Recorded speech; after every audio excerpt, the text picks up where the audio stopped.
이번 시간에는 법인세법 총칙 중 사업연도와 납세제에 대해서 학습하도록 하겠습니다. 일단 사업연도입니다. 우리 아까 이제 법인세 과세소득을 얘기할 때 각 사업연도 소득이라는 거에 대해서 배웠는데요. 말 그대로 여기 나오는 사업연도, 법인의 소득을 이제 계산하기 위해서 인위적으로 설정 구분한 일회계기간을 얘기한다는 겁니다. 그래서 법인이 아까 곽사업연도 소득을 얘기할 때 법인이 설립돼서 해산할 때까지 쭉 벌어들인 소득이 있었지만 국가도 재정 수익 확보를 하고 그거에 맞는 지출도 해야 되기 때문에 이렇게 미리 예측을 할 수 있어야 되겠죠. 그래서 사업연도별로 쪼개서 뭐 2사업연도, 2사업연도, 3사업연도 이런 식으로 이제 소득을 안분해서 재정 수입을 확보한다는 그런 의미로 받아들이시면 되는 거고요. 이런 사업연도는 인위적으로 설정 구분하기 때문에 우리 개인 거주자 같은 경우에는 딱 1월 1일부터 12월 31일로 정해져 있지만 법인 같은 경우에는 1월 1일부터 12월 31일까지도 할 수 있고 아니면 4월 1일부터 3월 31일까지도 할 수 있고 7월 1일부터 다음에 6월 30일까지 이런 식으로 구분도 할 수 있는 거고요. 그리고 무조건 이제 1년을 해야 되느냐? 그렇진 않고 3개월, 6개월, 뭐 9개월 이런 식으로 법인이 선택해서 할 수도 있습니다. 다만 1년을 초과하지 않는 범위 내에서 해야 된다. 그런 규정은 있는 거고요. 그렇지만 대부분 1월 1일부터 12월 31일로 하고 있는 우리 12월 말 법인이 많다는 거 참고하시면 될 것 같습니다. 일단 사업연도는 인위적으로 설정 구분한 일회계기간이다. 그래서 사업연도 규정, 법인이 설립할 때 법령이나 정관 등의 그 사업연도를 규정을 해놨다. 그러면은 그 법령이나 법인이 정관에 정한 그 일회계기간, 그거를 이제 1사업연도로 하는 거고요. 혹시나 규정을 하지 않았다. 그럴 경우에는 뭐 이제 내국법인이냐, 뭐 국내 사업장이 있는 외국법인이냐, 없는 외국법인이냐 이렇게 구분해서 나눠 놓긴 했는데요.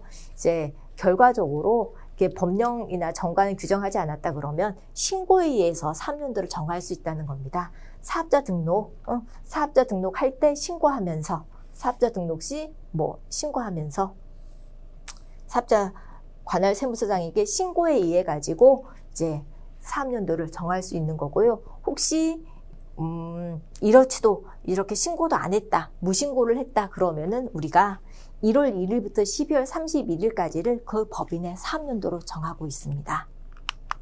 그래서 이 사업연도 1월 1일부터 12월 31일까지 이렇게 사업연도를 정해놨긴 한데 최초 사업연도의 사업 개시일은 1월 1일이 되진 않겠죠. 지금 얘기하는 신설법인의 최초 사업연도 개시일은 그 사업연도 정해진 1월 1일이 아니라 언제부터 사업 개시일로 볼 거냐 요 문제인데 이거는 최초 사업연도에만 해당이 되는 거겠죠.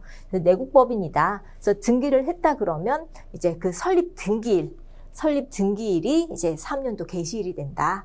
그리고 이제 등기하지 않은 법인으로 보는 단체 같은 경우에는 이런 식으로 내가 이제 법인으로 보는 단체인데 등기는 안 됐지만 법령에 의해서 설립된 단체다. 그래서 법령에 그 설립일이 정해져 있다 그러면 설립일을 개시일로 보는 거고요. 그게 아니라 뭐 설립하면서 주무관청 인허가를 받으면서 등록을 요하는 단체였다 그러면 그 인허가일, 아니면 이제 공익 목적 출연된 기본 재산이 있는 재산이 모임인 재단인 경우에는 그 기본 재산 출연을 받은 날, 이날을 이제 개시일로 하고요. 뭐 이제 법인으로 보는 이제 단체로 승인을 받았다 그러면은 그 승인일을 그 사업연도 개시일로 본다는 이런 의미입니다. 거고요. 이제 내국법인은 받고 외국법인 같은 경우엔 개시를 언제로 할 거냐? 외국법인도 우리한테 뭐 등기를 하지 않을 테니까 이제 국내 사업장이 있는 법인이다. 그럼 국내 사업장을 가지게 된 날, 국내 사업장이 없이 뭐 우리나라의 부동산 소득이라든가 양도소득만 있는 그런 법인, 외국법인들도 있을 수 있는데 그런 법인인 경우에는 그런 소득이 최초 발생한 날이 개시일이 된다는 거. 이렇게 내국법인, 외국법인 이렇게 구분해서 봤고요. 근데 아까 이제 내국법인 중에 혹시 사업연도 개시일 전에 뭐 이제 등기하는 법인이다 그러면 등기일이라고 그랬는데 혹시 이런 등기일 전에 생긴 손익을 사실상 그 법인에게 귀속시킨 것이 있는 경우에는 이 뭐 조세 포탈에 우려가 없고 1년을 초과하지 않는 법인 내에서 최초 3년도 손익에 산입할 수 있다 이렇게 돼 있거든요. 이때 뭐 개시일은 손익이 최초로 발생한 날이다 쭉 돼 있는데 요 문구만 읽어봐서는 잘 이해가 안 되지요. 보시면은 이런 의미라는 거. 내가 이제 설립 등기를 해서 뭐 1월 1일부터 12월 31일까지 사업연도로 하면서 설립 등기를 했다. 그럼 나는 이제 일단 최초 사업 개시일은 설립 등기일이니까 7월 1일부터 12월 31일이 최초 사업연도가 되겠죠. 근데 그 전에 그 설립 등기일 전에 최초 손익을 발생한 날이 있더라. 근데 손익을 발생하면서 이 법인이 이제 조세 포탈 우려도 없고 이렇게 전체 해봐도 1년을 초과하지 않는다. 그럴 경우에는 이 사업연도에 포함시킨다는 게 이때부터 우리 최초 사업연도를 손익 발생일부터 요 사업연도 신고한 개시 그 이제 종료일까지를 최초 사업연도로 본다는 이런 의미입니다. 이게 이제 그 설립 등기일 전 개시일 전에 손익이 발생했을 경우엔 이렇게 처리한다는 거고요. 아까 3년도 규정 다시 한번 요약해 보면 첫 번째 법령이나 정관에 정한 회계기간이 있다 그러면 그걸 따라가고 그게 없었다 그러면 신고한 회계기간을 따라갈 테고요. 신고도 안 했다 그럼 우리 정해진 일률적으로 1월 1일부터 12월 31일까지를 3년도로 본다. 이런 규정이 있다는 거 이제 보시면 되겠습니다. 다음은 내가 3년도를 뭐 이제 1월 1일부터 12월 31일까지 요런 이제 12월 말 법인이었다가 이 3년도를 변경을 하고 싶다. 변경하고 싶다 그러면 변경도 가능한데요. 그럴 경우에는 3년도 종료일로부터 3개월 이내 납세지 관할 세무서장에게 신고해야 된다. 이제 만약에 이제 3개월 이내 신고하지 않으면 요 변경 신고일 다음 3년도부터 효력이 발생한다. 이렇게 되어 있는데요. 이것도 보시면 내가 1월 1일부터 12월 31일까지 3년도를 적용하고 있다가 7월 1일부터 6월 30일까지로 변경을 하고 싶다. 그랬는데 종료일부터 이제 3개월 이내니까 이 법인이 3월 31일까지 제대로 변경 신고를 했다. 그러면은 나는 이제 그 변경 신고한 연도에 7월 1일부터 6월 30일까지 이런 식으로 3년도가 변경이 된다는 의미인 거고요. 이때는 일시적으로 어차피 내가 7월 1일부터 한다고 했기 때문에 이제 3년도가 좀 작아지긴 하겠죠. 이런 식으로 됐는데 3개월 이내에 하지 못했다. 그럴 경우에는 내가 지금 신고를 했지만 이 신고한 3년도가 아닌 다음 3년도부터 적용된다. 이 기한 후에 신고를 했으면 이때는 그냥 1월 1일부터 12월 31일로 가고 그 다음 해부터 이렇게 변경한 3년도가 적용된다. 이런 의미로 보시면 이해하시면 될 겁니다. 그리고 내가 이제 3년도를 변경 신고한 경우에는 이제 그 기한 내에 신고했다 그러면 자동적 이제 변경 신고가 이게 처리가 될 텐데 이제 변경 신고 없이도 변경된 것으로 보는 경우가 있는데 이건 법령 개정으로 인한 3년도가 변경이 됐다. 그럴 경우에는 내가 따로 변경 신고를 하지 않아도 자동적으로 변경된 것으로 본다는 이런 의미로 보시면 되고요. 그리고 신설법인 같은 경우에는 내가 처음에 뭐 법령이나 정관에 정한 3년도가 있지만 이 최초 3년도를 경과하기 전에 3년도 변경을 할 수 없다는 그런 의미입니다. 그래서 3년도가 한 번도 종료한 적이 없기 때문에 최초 3년도가 경과되기 전에는 3년도를 변경할 수 없다. 이런 의미로 이해를 하시면 될 거고요. 그리고 내가 3년도를 변경한 경우에는 종전 3년도 개시일부터 변경된 3년도 개시일 전날까지 기간을 1, 3년도로 한다. 아까 보셨듯이 변경한다. 그러면 내가 7월 1일부터 뭐 이제 6월 30일까지 변경한다 그러면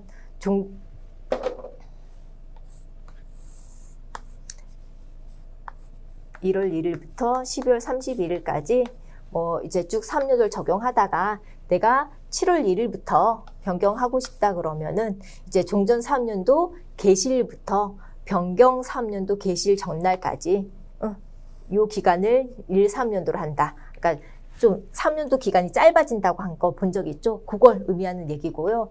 또 그 기간이 혹시 1개월 미만인 경우에는 변경된 3년도에 그 기간을 포함한다 이렇게 되어 있는데 이것도 보시면요.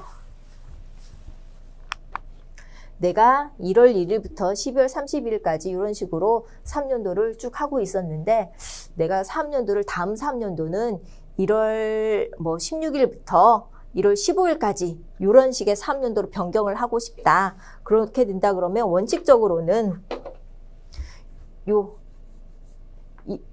1일부터 1월 15일까지가 1, 3년도가 되고 다시 1월 16일부터 다음에 1월 15일까지가 1, 3년가 되는데 요 기간 자체가 1개월 미만이 되는 경우다. 그럴 경우에는 이렇게 쪼개서 보지 않고 변경 후에 3년도에 그 기간을 포함한다.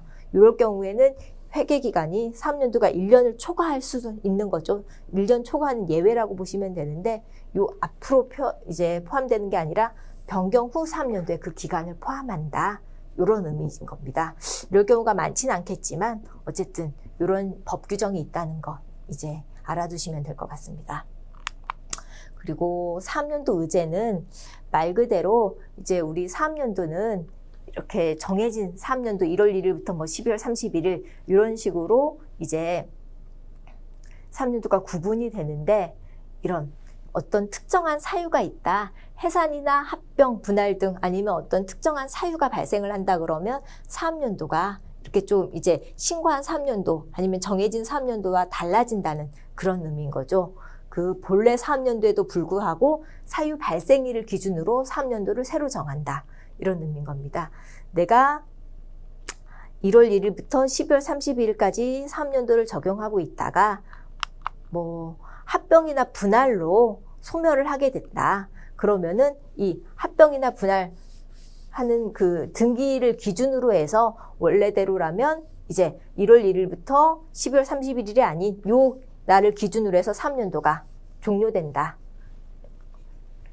이런 의미인 거고요. 그리고 만약에 이거는 지금 합병 분할로 인한 소멸이니까 합병 등기일, 분할 등기를 기준으로 해서 3년도가 정해지는 거고요. 그게 아니라 합병 분할로 인한 소멸이 아니라 아예 해산해서 법인이 이제 없어진다. 그럴 경우다 그러면은 일단 요 해산 등기를 기준으로 이렇게 나누고요. 그 다음에는 이렇게 쭉 가다가 이게 해산이면 자녀재산이 확정이 되면 아예 끝나는데 자녀재산 확정되기 전까지는 이런 식으로 3년도가 쪼개진 이후에 1월 1일부터 12월 31일로 간다는 의미인 거고요. 그랬다가 자녀재산이 확정이 된다. 가액이 확정이 된다 그러면 그 가액 확정일을 기준으로 해서 다시 3년도가 정해지는 거고 이후에는 3년도가 없겠죠. 이런 식으로 이 특정일을 기준으로 3년도가 새로 정해진다는 이런 의미인 겁니다. 그리고 혹시 자녀재산 확정을 하면 끝인데 해산 등기하다가 내가 계속 사업을 하겠다. 그렇다 그러면은 계속 등기를 기준으로 해서 3년도가 이렇게 쪼개진다는, 새로 정해진다는 이런 의미입니다. 이번에는 3년도까지 봤고요. 이번에는 신고, 우리 결과적으로 납세지를 볼 건데 법인세 신고를 어디에다 하느냐, 이제 세금을 어디에다 낼 거냐 하는 그런 의미의 납세지에 대해서 알아보도록 하겠습니다. 납세지는 납세 의무자가 세법에 의한 의무를 이행하고 권리를 행사를 하는 기준이 되는 장소를 말한다. 말 그대로 이제 납세 의무자 입장에서는 세법에 의한 납세 의무를 이행하고 권리를 행사하는 기준이 되는 장소고요. 우리 과세권자 입장에서는 부가징수를 어느 세무서에서 할 거냐 하는 그런 기준이 되는 장소를 말한다고 보시면 됩니다. 그래서 과세권을 행사하는 관할 세무서와 지방국세청을 정하는 기준이 된다. 이렇게 돼 있죠. 그래서 납세지 의미인 거고, 납세지, 내국법인의 납세지 말 그대로 우리 등기를 한 영리, 비영리 내국법인이다 그러면 등기된 등기부상에 기재된 본점이나 주사무소 소재지, 여기가 납세지가 되는 거고요. 혹시 이제 본점이나 주사무소가 없어도 사업의 실질적 관리 장소가 우리나라에 있다 그러면 내국법인으로 봤었는데 그런 법인에 해당이 된다 그러면 사업의 실질적인 관리 장소 소재지가 납세지가 됩니다. 그 등기가 안 된 법인격 없는 단체 같은 경우에는 단체의 사업장 소재지가 일단 단체의 사업장 소재지가 납세지가 되는 거고요. 혹시 뭐 이제 사업장이 없는 경우다. 그럴 경우에는 정관 등에 기재된 주사무소 소재지가 그 이제 단체의 납세지가 됩니다. 외국법인, 아까는 내국법인을 봤고요. 외국법인도 뭐 외국법인이 국내 사업장이 있다. 그럼 당연히 그 국내 사업장 소재지가 납세지가 되는 거고요. 뭐 국내 사업장이 2개 이상 있다. 그러면 주된 사업장 소재지가 납세지가 됩니다.